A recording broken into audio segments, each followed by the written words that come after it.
Today, we're going to be talking about the Great Commission, going outside the church to spread the gospel. I have a special guest, and you're going to really enjoy what she has to say on this topic. Okay, Leslie, so tell me a little bit about yourself. Well, I am a mom of two boys. I want to say that first because that's probably one of the most important roles that I carry. But I have been in communities, I've been in churches, I've been in classrooms, and I'm now a coach. So I like to say I've evolved from the three C's into where God has me now. I am a certified master life coach. And on the side, my husband and I actually do photography also. It's a fun hobby. But as a mom, I have been in like we wear so many hats, right? And Mhm. having been a teacher, having worked in the church, kind of prepared me for the season that I'm in right now, which is coaching as a life coach. I have a podcast also. And I love bringing joy and order to women. And so many of the things that I have learned have evolved from parenthood, from being a mom, from being a Mhm. teacher, from working in communities and classrooms. And God has just kind of meshed me together to be able to help other women just to live a purposeful and joyful life. That's so awesome. So you talk about being in the church. So you did work in the church for a little while. Give us a little history about the time that you were in the church and what did that do for you and mean to you?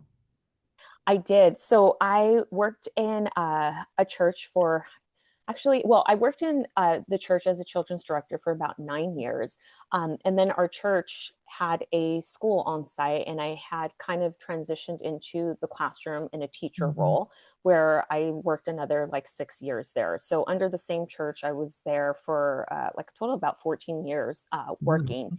And as a children's director, I worked at a mega church, huge children's program that we had. We literally would have like hundreds and hundreds of kids come through our program each week.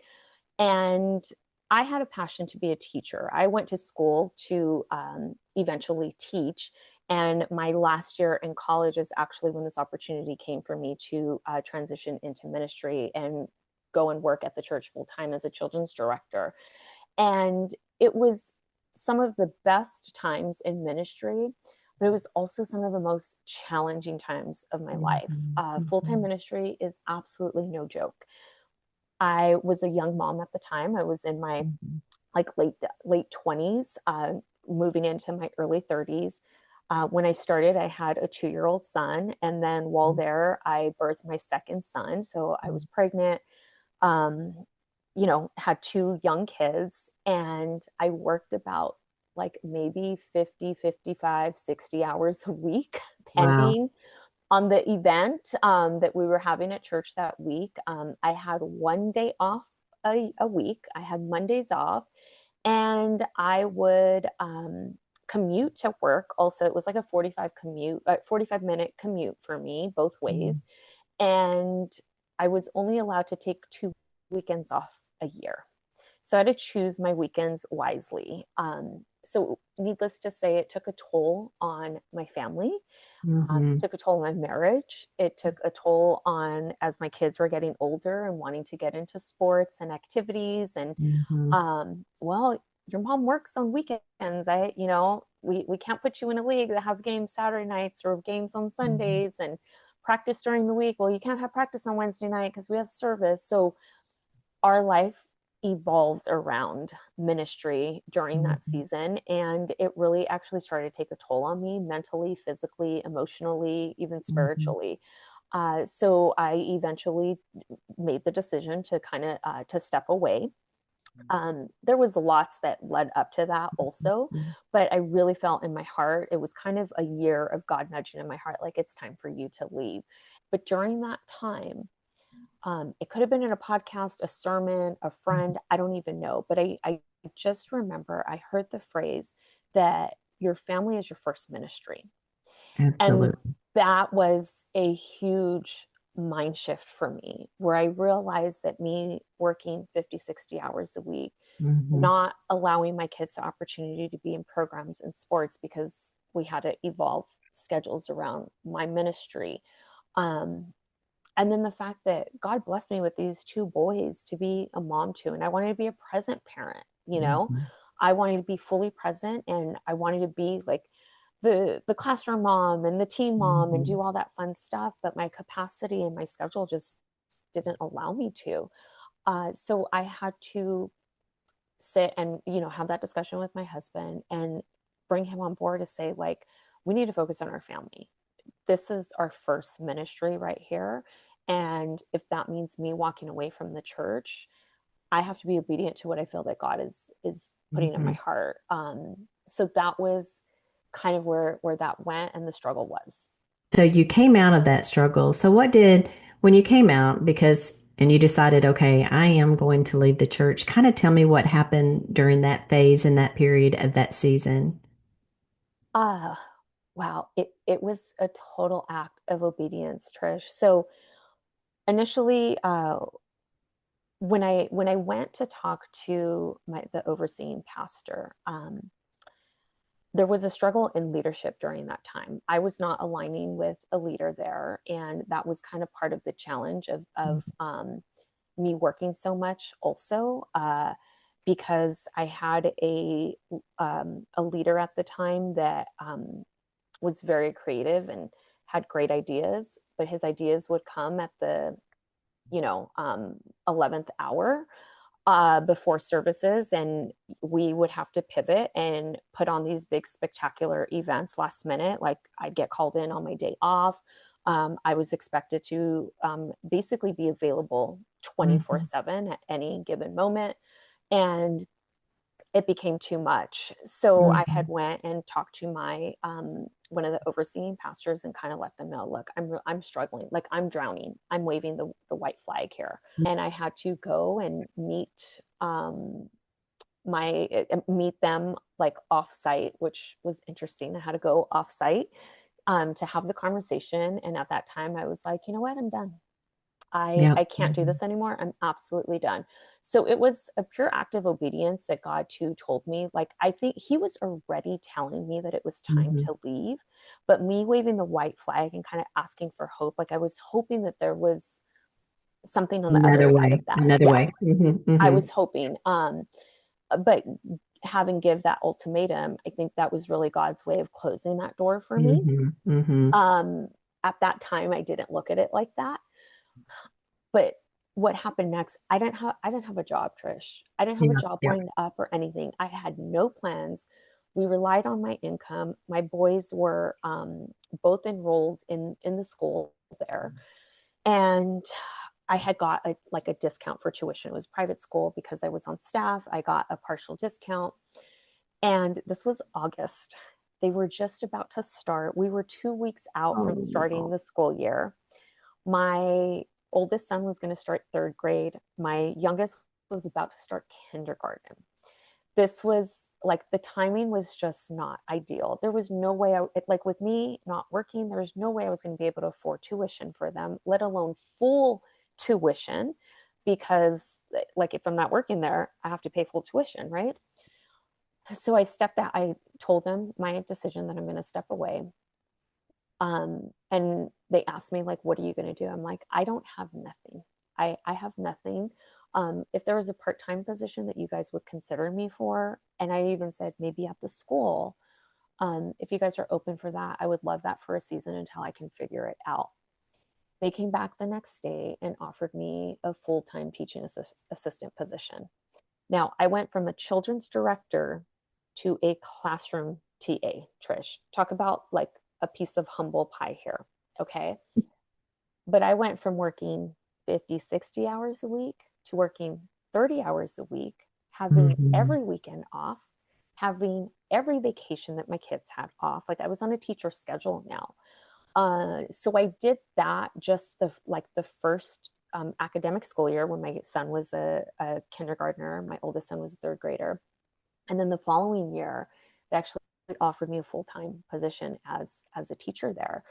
Um, and I was a teacher for the next 6, 7 years there on a teacher schedule, got to enjoy the holidays all of summer vacation with my boys, be fully present, get my kids involved in after school activities, sports. My son started playing football. Um, and God was just so good during that. And then Hmm. get this, Trish, get this. So I went from here, like I said, I had a partial discount for my kids' tuition. Well, because I became part of the school staff now, they were separate entities, by the way, but school staff got like a 65% discount off of So good. tuition. So as a church staff, I got like 25%, but as a school staff, I got 65%. Trish, I was working less and coming home with the same paycheck. Oh Same, my goodness. like the amount of money that I was bringing home was exactly the same. Girl, look Yes. at look at God in that deal. Look at how God provided for you and loved you enough. And look how he opened up a door that was better for you so that you could be, instead of a Martha, a Mary. Okay, so you're not in teaching anymore. So what is God doing with you now? Well, I have a podcast. We got to Trish, talk you've been about on my that. podcast. And it's great. So that's actually part of the ministry that I'm doing now also. And I had a small business for a while where I actually sold women's clothing. I had a women's clothing boutique, and I had launched that while I was teaching, and it was part-time, little side business, and worked on it on the weekends, had little pop-up shops, and sold online and stuff. And it was just a way to bring in extra money for us to get Disneyland passes. Like, I wanted my family to have Disney passes. We had always had Disney passes, but when you got 4 kids and you got to pay for 4 Disney passes, this Yeah, was that's a back little then when they expensive. were, Yeah. yeah, they were a little more affordable, like back then, about a decade ago. So I started this little side business. I'm like, look, I just want to bring in an extra like $300-400 a month to pay for my Disney passes. Well, that business like flourished, and not only did it pay for my Disney passes, but it paid for 2 trips to take my kids to Disney World.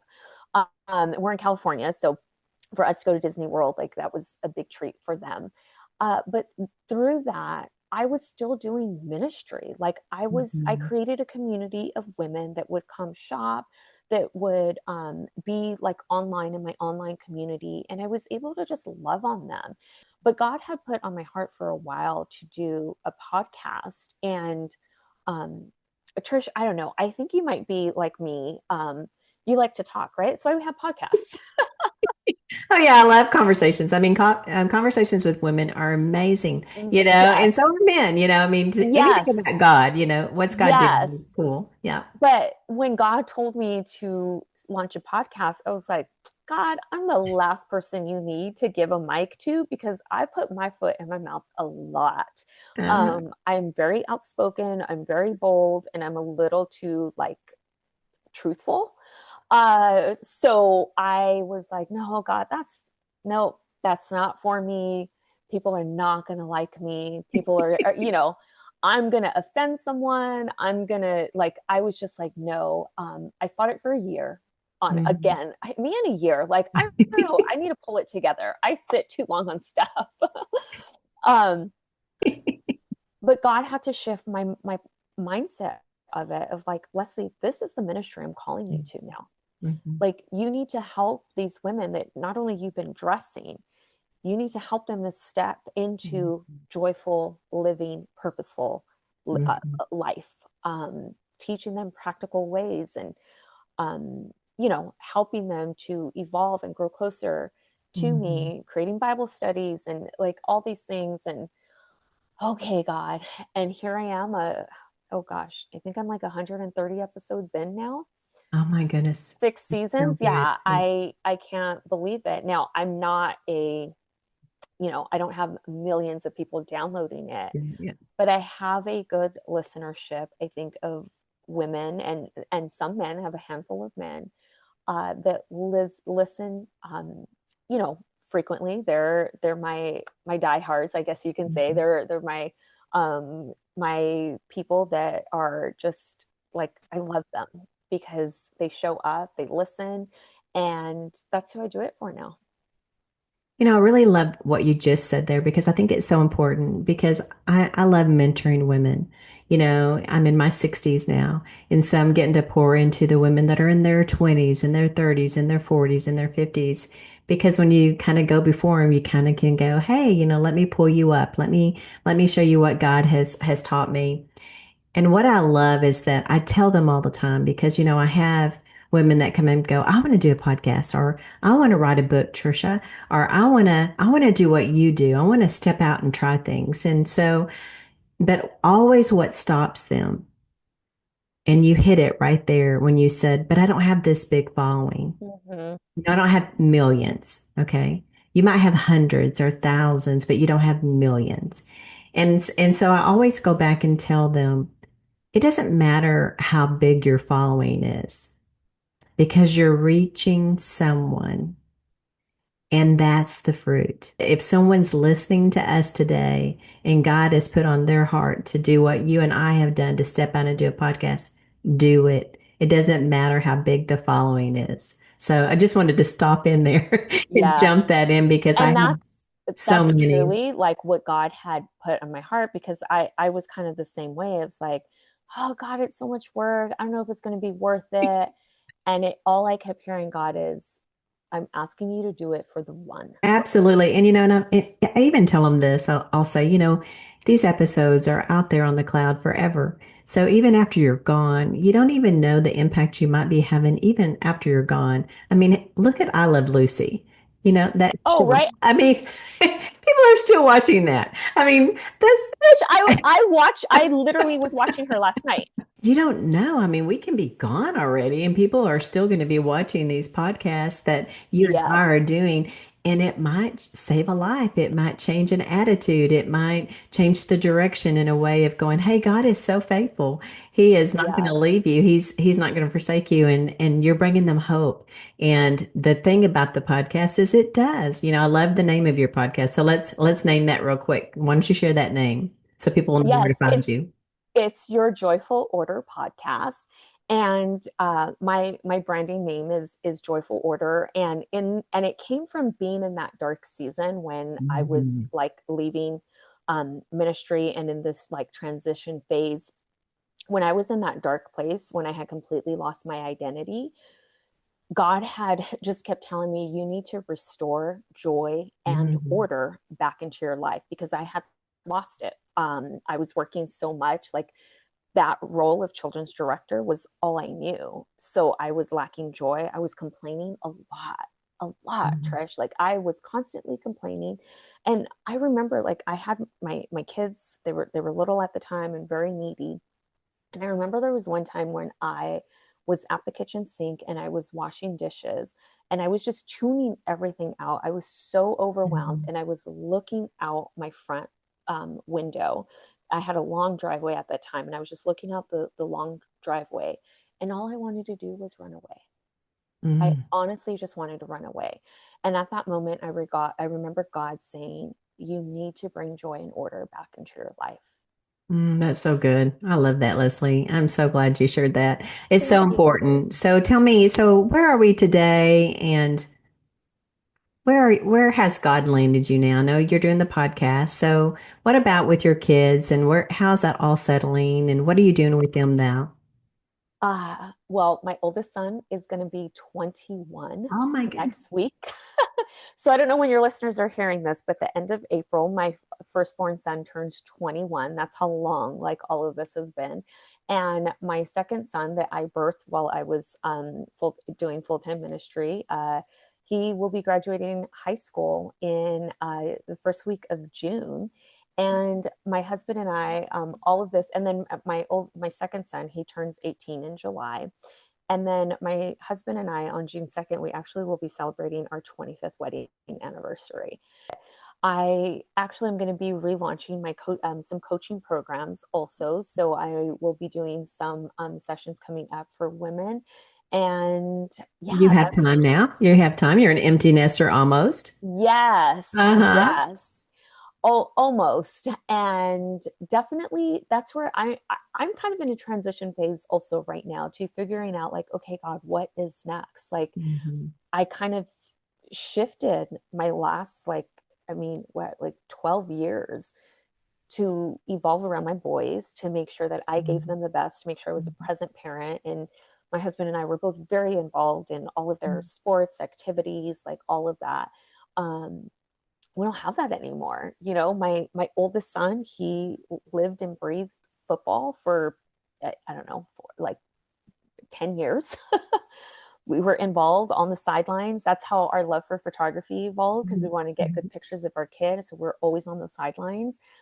We're on the sidelines at his high school, and we actually still do. He graduated 3 years ago, but we stayed doing football photography for them, and that's a passion. And um, we love being on the sidelines. And I'm like, are we going to keep doing that? But one of the great things that God has allowed me to do is work with kids and see them evolve and turn into amazing human beings. And I Mhm. think what a blessing. Like, I have two kids that they started off at the school that I taught them when they Mhm. were like kindergarten and first grade. And I just took their senior grad portraits like 2 weeks ago. And it was, I, I didn't get teary eyed. I don't get teary eyed until I sit and edit their photos. But there, I'm just like, God, you're so good that you've let me have a small Mhm. impact in these kids' lives. That here they came back, like even their parents came back and they're like, we Mhm. want Miss Leslie to take his grad photos. Mhm. So it's just evolved into something amazing. So that's the season where I'm at right now. We do photography as a hobby. Mhm. Um, and I love to do it, but we're looking, I wish I can tell you what I'm doing right now, Trish, but I really don't know. You know what? That's okay. I think that's a good answer, because I think we should always be seeking God at what he wants next. And you're in that transition period. Let's just don't wait another year. Yes, right? So, God so hasn't downloaded like the next step for me yet. That's why I'm like, okay, I'll just keep doing what I'm doing, God. I think maybe it's just now I just need to go all in. Like, I yes, think he's called me what I absolutely. need to do. That's why I said I'm like relaunching my coaching program, because I Mhm. really need to fully step into that and not just like dabble in it like I was before. Mhm. I really need to just go like all in. I think that that's where you're going to go. I'm pretty sure it is. And Yeah. so how can they know more about your coaching? Because they're gonna be interested. Some people are going to be interested, saying, "How can I get involved in that? How can I receive her coaching material?" So where can they find that, Leslie? Yeah, it's best to follow me actually on my Instagram. That's where I'm most Hmm. active. It's Your Joyful Order Style. And Hmm. then you can go to my website, shop Joyful Order. I do have resources too. I have tons of free like Bible studies and guides on there. I have two journals if you guys are looking for like a goals, gratitude, prayer, Bible study journal. Those are available on there. But my website would be a great resource for people just to get Hmm. tools. But for coaching, go and follow me, because everything will be on there, and then I'll direct you kind of where to go. I'm still building out like my coaching platform right now. Hmm. Hmm. So I don't want to give that information out till it's ready, but it will all be released on my Instagram. And then you could, of course, my podcast, you can Hmm. catch me on all the places you listen to your podcast, Your Joyful Order podcast. And then I'm on YouTube too. You guys can go and catch Trish on my podcast too, because she gave an amazing interview. Yeah, so did you, by the way. So Thank you. before we sign off, I want them to have an encouraging word because there's going to be somebody that listens to this and they're in that transition period too. Maybe it's moving. Should I go into the church? Is that ministry? Should I not go into the church? Should I do outside ministry? Is my family my ministry? Um, you know, I think the biggest question I get asked is, I don't know my calling. You That's know, good. and, Yeah. and so could you give him just finish this off with that, an answer to that Yes. question? I'll share briefly. So when I was in that transition phase of like that year of wandering, am I leaving? Am I in? Am I out? We had Christine Kane come and speak at our Mhm. church at that time. And in our bookstore, there was a little sign on our bookstore for one of her books. And I can't remember the name of the book, but it was a turquoise cover and it had a salt shaker on it, and the salt shaker was pouring out. And I remember that that was a sign to me from God. And Mhm. her message that she had spoke at our church, that like that week that she was there, she talked about how we're called to be the salt of the earth. Mhm. And oftentimes Christians, we get stuck in the salt shaker. We get stuck because we want to be like just around other Christians all the time. That's why we think that ministry can just be done in the church. Mhm. The salt shaker is the church, but we are called to flavor the earth. We're called to salt the earth. So we need to get out of the salt shaker and flavor everything that is not flavored already. So I want to encourage you in that. And that was one of like God's confirmations of reminding me that ministry just isn't in church. And he had called me, I knew he called me to ministry. So that's why I felt that the only way that it could be done is if I worked in a church. And that was God's way of telling me, Leslie, it's not just in the Mhm. church. I just gained the tools and the knowledge of how I needed to structure ministry in that Mhm. season. Yeah. Now it's time for you to go out and flavor the earth. That's very good. Yes, yes. And now look at you. The assignments are all over. And I Yeah. love that. I love what God is doing in your life. I Thank you. can't thank you enough for being on today. It's going Thank to you, be Trish. it is a joy to know you. And I'm so grateful that you're in my life now because I feel like we're going to do ministry together ourselves. So I Oh, really do for enjoy sure. it. Uh-huh. So thank you again for coming on. Thank you. Thank you so much. Hello, friends. I just want to take a moment and thank you for joining us today with Ministry with Coffee. We're so glad that you're here. And I want to ask that if this has moved you or encouraged you, the story that you just listened to today, that you would like our page and that you would share our page with your friends and your family. Together, if we work together, we can share the gospel of Jesus throughout the world at one cup, one story at a time. Thank you again for your support. We are so glad that you have chosen to minister and partner with us. Thank you again.